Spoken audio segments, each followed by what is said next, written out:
We shipped a New Zealand-built campervan to drive around the world, and before we even started 1 kilometre of that journey, it had already cost us over 30,000 New Zealand dollars. What we thought would be a pretty straightforward plan turned into anything but. We had weeks, if not months, of delays. We had rising costs and uncertainty, and then an unwelcome surprise at the end.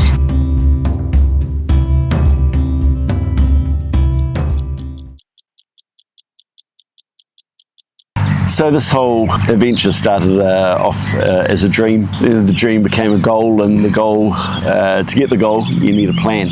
Being from New Zealand, an island nation, the only way to get our vehicle off New Zealand was to ship it to whichever destination we chose. There are generally I think 3 options. The first one is row or roll on, roll off, the least expensive option, but does have a bit of a risk as you're handing the keys over to someone else that theft can be a problem of your personal items within it.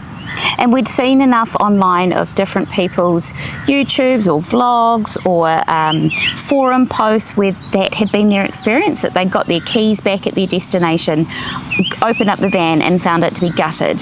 And so we were quite nervous about that option. So then that left us with 2 other options, both being container based. The first one being a flat rack, like basically a deck, no walls at all. Your vehicle's just strapped all down, so it is secure. What we chose though was a 40-foot open top container. There is no roof in the container. In fact, there's just a tarpaulin that goes, steel bars and a tarpaulin, right? Yeah, and then the other option is fully enclosed container if your vehicle's small enough, a 20-foot container. And then there's also 40-foot containers and even high cube. From my previous job that I had, we imported products, and before we even bought it, so we all thought I'd measure it up to see how high even the 40-foot high cube container option would be, and I knew pretty quickly that our van was not going to fit into it. Just too big! So we were choosing between a flat deck and the 40-foot open container, and we debated it. I remember sitting at home and debating which one, and we both agreed it was the open top was the way that we wanted to go. So that's how we chose to ship her. Right, so the first process to get the shipping process done is finding a shipping agent. So like with most people, Google search, found a few shipping agents in New Zealand, but the one that I really kind of focused on was the one that we went through because they specialised in shipping vehicles. So a shipping agent gets all the documentation from you, and then they also liaise with the shipping line. The shipping line publishes a schedule, choose which intended vessel that you want to go on the departure window, and they ensure that the container is there, the van is parked into the container, and then the container is taken to the port ready for the shipping line to load it onto the vessel. So essentially they do all of the admin, all of the paperwork, all of the dealing with the shipping line so all we had to do was drop it off to them, and then they made sure it got to the port, and then it was off with the shipping line after that. And then also a very important document that we needed as well was a Carnet du Passage. Think of it as like a passport for your vehicle. One of the best things about it though is it allows you to temporarily import your vehicle into a country, and you do not have to pay any import duties or taxes for your vehicle, because you are only going to be in it for a stated amount of time, and then you can depart, and then they just... So you don't have to get a new number plate, you don't have to have, registration or things like that, so you have to have your own country's versions of those. And that's why maybe when you've been in your own country, you've seen vehicles driving around with different number plates. That probably is in there on a Carnet du Passage. Not all countries require a Carnet du Passage, and there's really good information on their website, carnetdupassage.com I think it is. I'll put the website down the bottom. Even though not all countries need them, having it, we needed enough for some of the countries that we intended to go to. So that cost what? Yeah, so we went through the Automobile Association of New Zealand, and the fee that we were charged was 5,900 New Zealand dollars. Of that, $5,000 is the bond or deposit that returning as well back to New Zealand, we will get that back.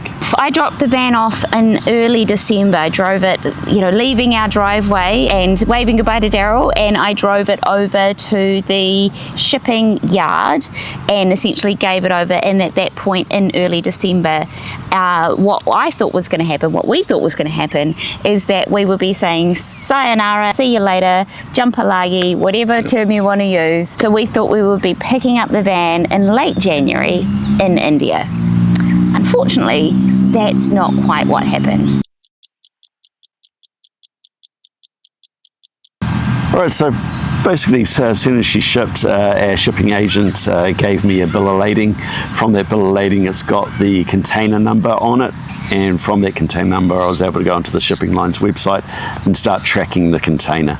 If you're shipping, you don't have to do the step, but we're kind of nerds. Daryl's a nerd, and he knew how to do it from his old jobs working with logistics. So, just disclaimer there. It shipped basically on time. Left Tauranga, New Zealand, on the 30th of December. It was a few days late, but it's okay. We had a few days up our sleeves. It was fine. The ultimate one was I was still going to get to Singapore at the time that it was intended to anyway, so that was fine. And we quickly realised actually getting to Singapore, that was the easy part. It got there on schedule. But just before we left New Zealand though, I did realise by the tracking that the second leg vessel, it kind of shifted a little bit, and it was going to be about a week or so later. So first leg was Auckland to Singapore, as Daryl said, easy.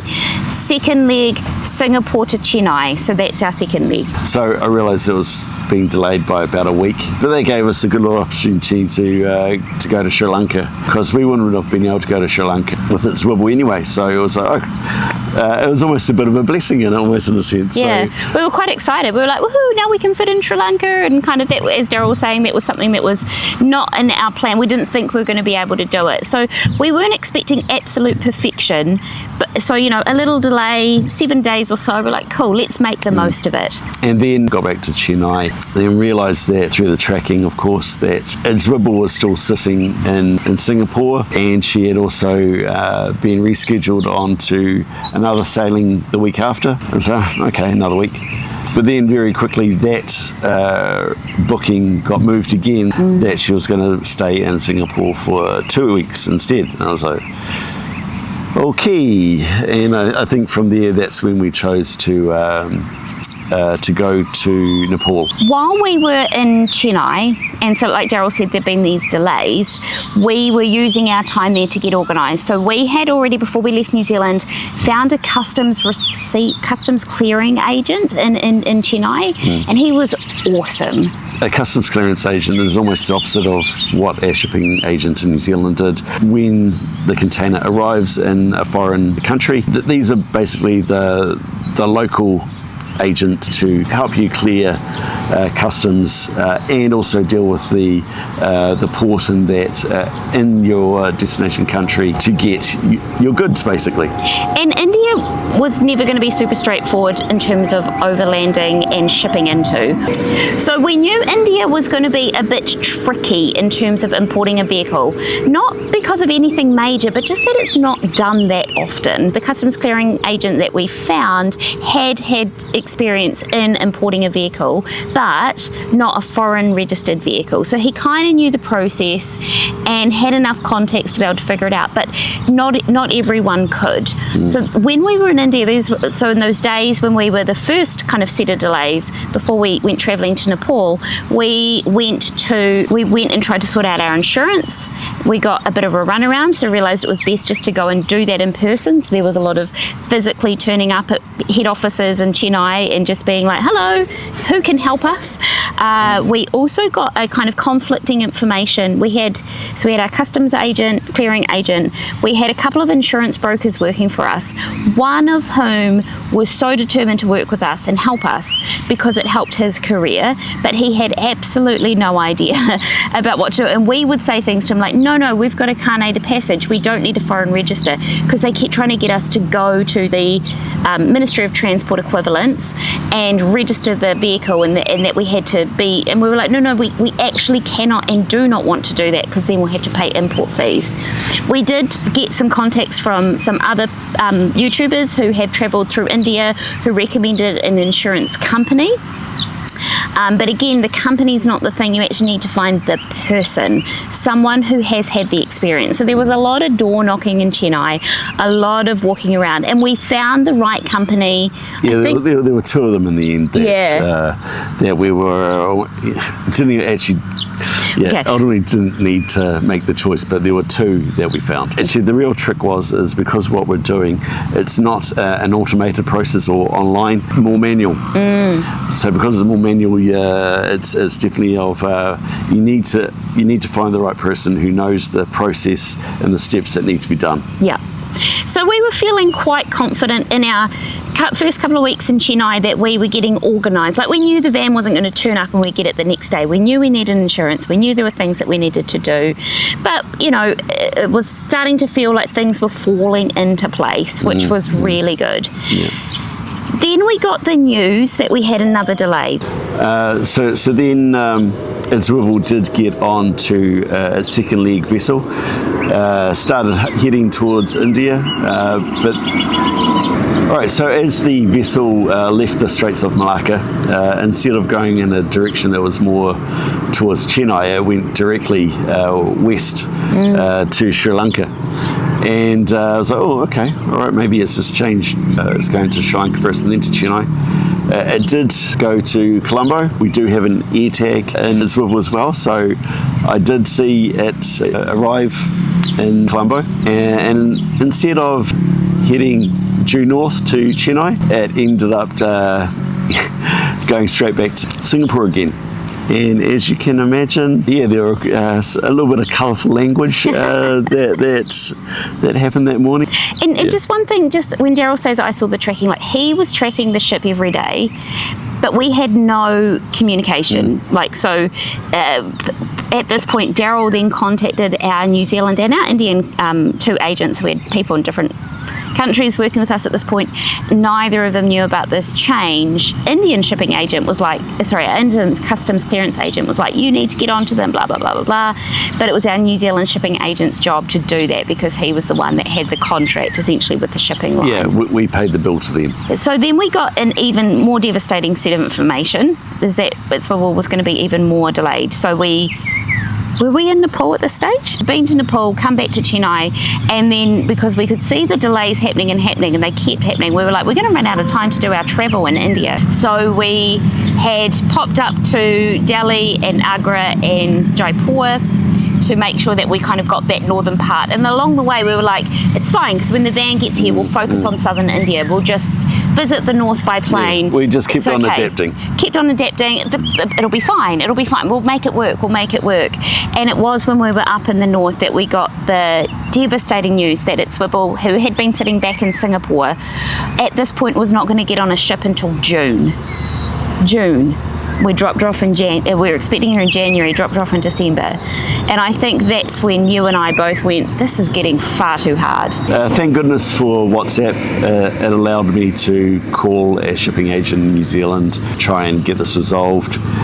He did do his best to get it booked onto another vessel towards Chennai as well, but then when we saw the arrival dates, it wasn't going to allow us enough time to get in, to do what we want to do in India. But basically, probably get in Swivel, and we had probably a week or two max before we had to bring it back to the port and ship it to Malaysia. And that shipping it to Malaysia would then be going through this process again, and the cost of doing it. So we'd get it to India, then have to pay our customs agent over there, and then we'd be paying to ship it again. And we just kind of went, no, it does not make any more sense. And one reason it didn't make sense is that we have a schedule, a loose plan to travel around the world, but we have to get through the north of the western side of China and into Kyrgyzstan before the snow. So while we had a year-long visa for India, and we could have had a really long time there with the van, it just didn't match up with our weather-dependent plans. So we knew that we needed to make a change, and so we chose to stop trying to go to Chennai. The van was in Singapore. Let's just get it to Malaysia, to Kuala Lumpur, which was our second country we were going to take her to, ship her to anyway. Right, so we left Chennai and arrived into Kuala Lumpur on the 4th of March. A few hours later, Zwibble arrived into Port Klang. The same day. We were both in the same country for the first time. And so close to each other. Yeah, and in fact, I think we were just a bit over 50 kilometres away from each other. Yeah, we could see it on our, because as Daryl said, air tags. We had an air tag in the van, and we could see it, and we were like, yay, we can see you, you're so close to us. And when we arrived, everything was a bit of a rush. So all of the months of planning of trying to organise shipping into India then got condensed into a week for Malaysia, because like we knew some stuff about Malaysia, but that was our second destination, so we thought we had time to figure out how to ship it there, which meant in that 1 week of deciding that we were leaving to when we arrived in Kuala Lumpur, we had to get the van on a different ship. We had to find a customs clearance agent. We had to get ourselves there. We had to figure out where we were going to stay. Like, there was a lot that we needed to do pretty quickly, as well as wrapping things up in India. So when we arrived, it was all a bit of a rush, but we were full of excitement. It meant things like finding insurance. That was our very first thing. Before we did any sightseeing in Kuala Lumpur, we went and walked to all these insurance companies, and in the meantime I'd also found a couple of insurance brokers online who specialised in overlanding vehicles. So it was actually one of those that we ended up working with. He was amazing. And then in working with him, we then had to start the process for getting the insurance, because we knew we needed insurance, and we needed an ICP, which is a International Circulation Permit for Malaysia. So that's kind of gives the vehicle the right, foreign vehicle, the right to drive here, in addition to the Carnet du Passage, right? So both of those things we knew we needed those things to do. We had a good customs clearance agent who were pretty good on the communication. They had experience in getting vehicles in. So, and they told us it would take a week to 2 weeks. So we were like, cool, we'll get ourselves settled, we'll get on top of these admin things that we need to do, and do a little bit of sightseeing here in Kuala Lumpur at the same time. Unfortunately, some of those admin things, there were some delays, which was kind of at our end, right? Yeah, so we arrived on a Wednesday. I think Megan managed to get insurance for us on the Monday. Well, I think I got it on the Friday, and then it activated on the Monday. Yeah. Tick. Yeah. And then we didn't get the ICP until the Thursday. So I thought from our end, then we basically got all our documentation in a row. There was some further hassles customs-wise because they wanted an invoice, but because it's our own goods. We're not handing it over to anyone. Yeah. We shipped it and we handed it to ourselves. Yeah. That caused a few things. There were some forms that we filled in incorrectly that had to get kind of toed and froed between us, our clearance agents, customs, back and forth. So there were some delays, and those delays were annoying. It's like each little minor thing to get corrected took a day. Yeah. And there were quite a few of those little things that just needed to be corrected. So just add an extra day. Yeah. So that extra day, they started to add up. So we were like, okay, maybe we're not going to get the van in 2 weeks. Maybe it'll be 3 weeks. Because we arrived in March. By this stage, it's late March. It's heading into the end of Ramadan. And in Malaysia here, they celebrate Eid as Hari Raya. And that meant that the public offices all shut down. Businesses all shut down. And so by this stage, we're kind of like at the 3.5 week mark, and we know that every delay costs us. But we get the call. It was probably about either the 30th or 31st of March that yes, we're good to go finally, and that we can pick up at Zwibble on, I think it was Wednesday the 1st of April. It was a Wednesday. It was 4 weeks. 4 weeks. What we told was 1 to 2 weeks. Took 4. The evening before we picked up at Zwibble, I get the invoice. Well, the invoices. First one was the customs clearance agent's bill.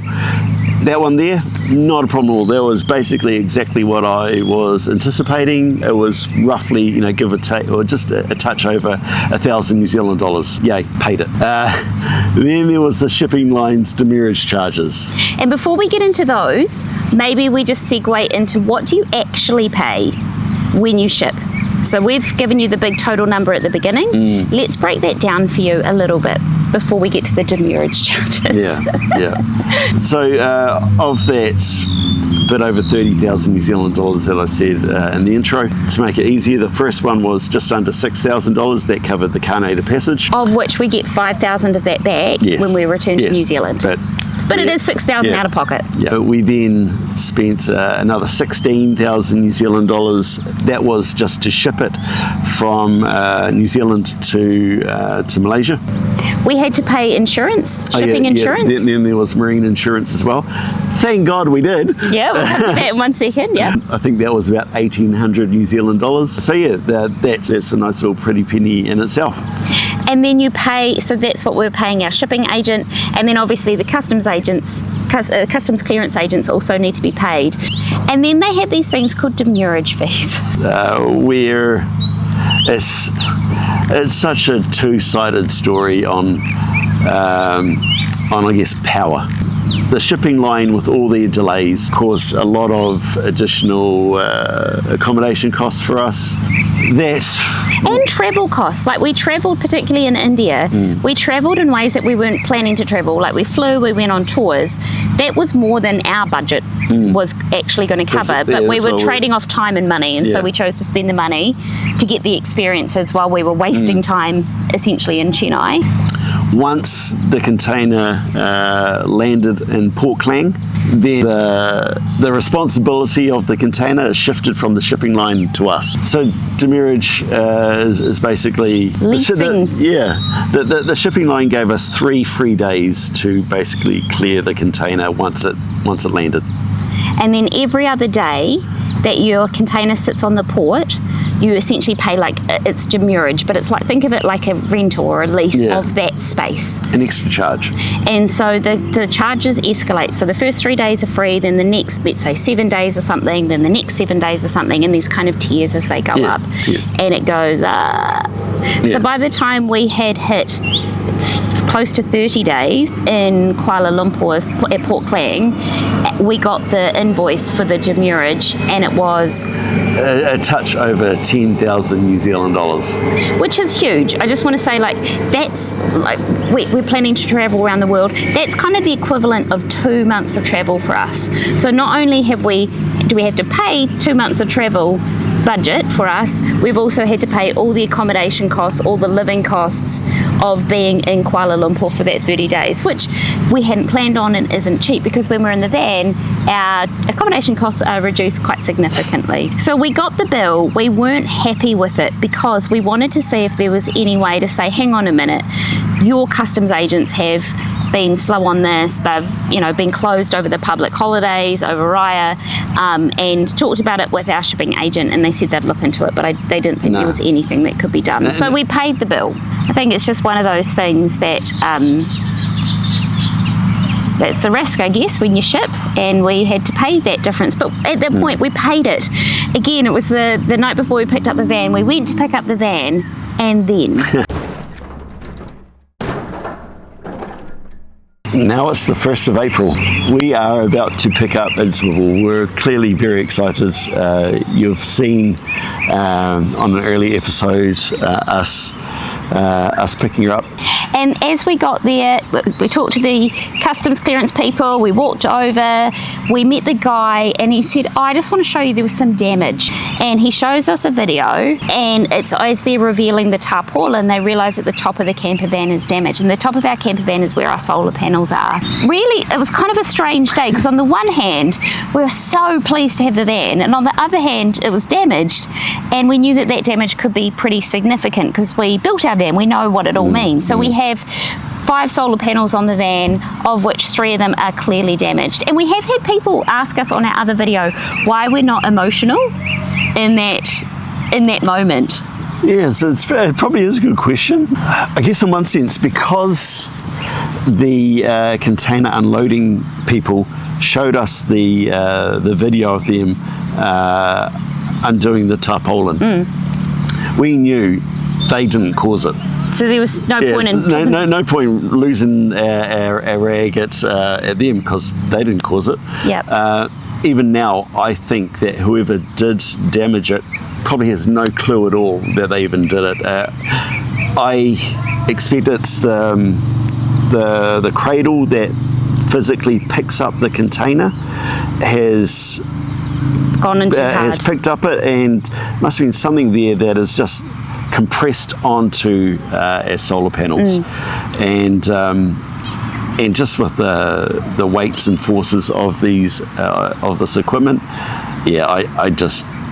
Because there's one point of impact. It's not like multiple. I had a few people saying your van mustn't have been lashed down and it was shaking. It was like, no, it wasn't. It has one thing. So there are 4 points of contact, and they are like a perfect triangle, a perfect rectangle. For me, I just think it's part of that cradle that's gone to pick up the container. So going back to why we weren't emotional. First off, we were. So nice little bit of editing from Megan as well. Yeah, there was some colourful language that I have on the draft clips that did not make it into a YouTube video because that's not necessarily how we want to be. We were so frustrated with the process. We just wanted our van back. And we also knew that we had insurance. So and part of that is both of us, I think, by nature are pretty pragmatic people. And so was the damage bad? Yes. Well, it was actually worse than we thought at that point. But we also know that all problems are solvable, and so you solve a problem by throwing money at it, by throwing time at it, or any other resource that you have. So we knew that two things. One, whatever it was, like the van wasn't crumpled into a piece; it was drivable. We could live in it. What's generally damaged? It's not its wibble. It's the equipment on top of it. Well, we didn't know exactly what it was yet. At that stage, we thought it was just the equipment on top. There was some things to be revealed later on. But also the other thing is we knew we were in a good country to have this damage in, which sounds stupid. One, we can stay in Malaysia for 90 days on our visa. Two, we had the carnet already sorted. The van could stay here for 60 days. 6 months. 6 months. And three, there is a growing infrastructure and kind of industry around camper vans and things like that in Malaysia. Like, we knew that. If this had happened in India, it would have been a completely different story. So going back to that question of were we emotional? Yeah, we were, but we were also conflicted, because on the one hand the excitement was so high, the probably shock of the damage it got worse before, like the extent of the damage got worse before we got it fixed. It's fixed now, so that's why we're filming this story now, because we're kind of at the point we can tell it. But we were just so keen to hit the road, to get out there and to get solved. Just physically having our van back. So this is kind of our shipping story. We do want to do a second video that goes through our damage and repairs story, because it has been a process, not a crazy process, but definitely a process that we thought would be interesting to share online, just in case anyone else ever needs assistance or inspiration, or oh my god, that's not so, like, I'm pleased that didn't happen to me. And we know other people have worse van stories. Like, we've seen people that we follow online where their camper van caught fire. That had happened to us. We owned a camper van back in 2008 when we lived in the UK, and we had an engine fire about a week after we owned it, and the whole thing was written off, which again probably keeps our emotional reaction to this is, it's not that bad, it's annoying, it's bad, it's frustrating, but it was a frustration at the end of a probably more frustrating process. Like, would we ship again? Yeah, we're going to have to. We live in an island nation. We want to take her home at some point.